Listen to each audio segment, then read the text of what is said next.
ito ay rated SPG. Striktong patnubay at gabay ng magulang ang kailangan. Maaaring may masiselang tema, lengguwahe, karahasan, sexual, horror o droga na hindi angkop sa mga bata.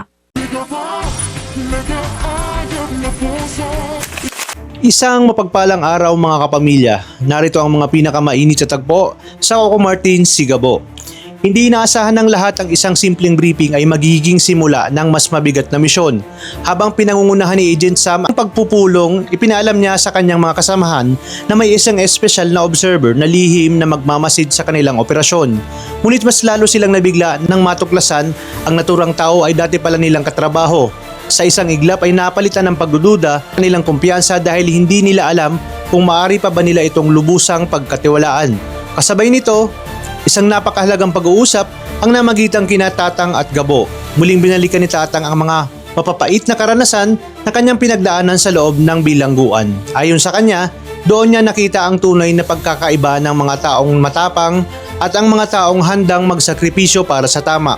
At sa lahat ng kanyang nakilala, si Gabo ang taong nakita niyang may pambihirang tapang, matibay na prinsipyo at pusong hindi sumusuko kahit gaano kalaki ang panganib.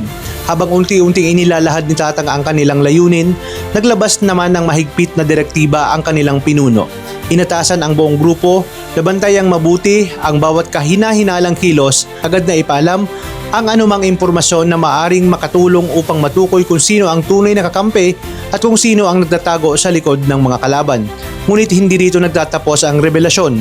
Inamin ni Tatang na patuloy na lumalakas ang loob ng mga kriminal dahil may ilang makapangyarihang personalidad na sa halip ay pairali ng batas ay sila pa mismo ang nagiging kalasag ng mga sindikato. Dahil dito lalong naging mapanganib ang laban para sa mga taong tunay na naghahangad ng hustisya. Samantala, hindi rin naging maganda ang balitang pagtanggap ng kampo ni Umali. Agad niyang inuulat sa kanyang nakatataas na napakalaki nang nawala sa kanilang organisasyon kapag tuluyang bumagsak ang gininto ang lupa. Hindi lamang pera ang nakasalalay, kundi pati ang kanilang impluwensya at kapangyarihan na matagal nilang binuo.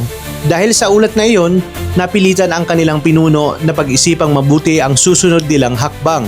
Sa kabilang panig naman, nagbigay ng matinding babala si Django sa kanyang ama at sa kanilang mga tauhan. Bagamat may umiiral silang kasunduan sa ilang tiwaling pulis, nilinaw niyang hindi iyon magiging dahilan upang magpaloko sila. Pag may sino mang magtangkang magkanulo sa kanila, handa siyang gumanti at lumaban hanggang sa pinakahuling sandali.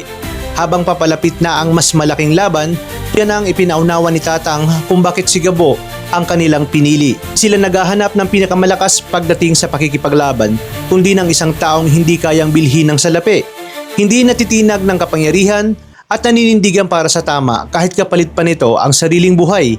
Lahat ng katangiang iyon ay nakita nila kay Gabo, ang kanilang katapangan, husay sa pagkikipaglaban at matibay na paninindigan ang nagbibigay sa kanila ng pag-asang maibalik ang kapayapaan at mawakasan ang paghahari ng mga taong ginagamit ang kapangyarihan sa maling paraan. Ngunit habang papalapit si Gabo sa katotohanan, mas lalo ring lumalalim ang panganib na kanyang kakaharapin. Ang tanong ngayon, sapat na kaya ang kanyang tapang upang harapin ang mga makapangyarihang taong nasa likod ng kaguluhang ito? O isa pa lamang ba ito sa maaring lihim na unti pa lamang na mabubunyag?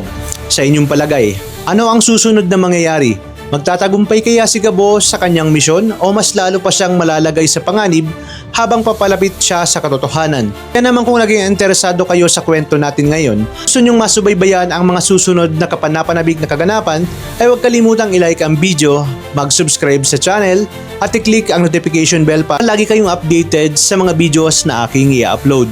Maraming salamat sa inyong panonood. Pagpalain tayong lahat, kapamilya.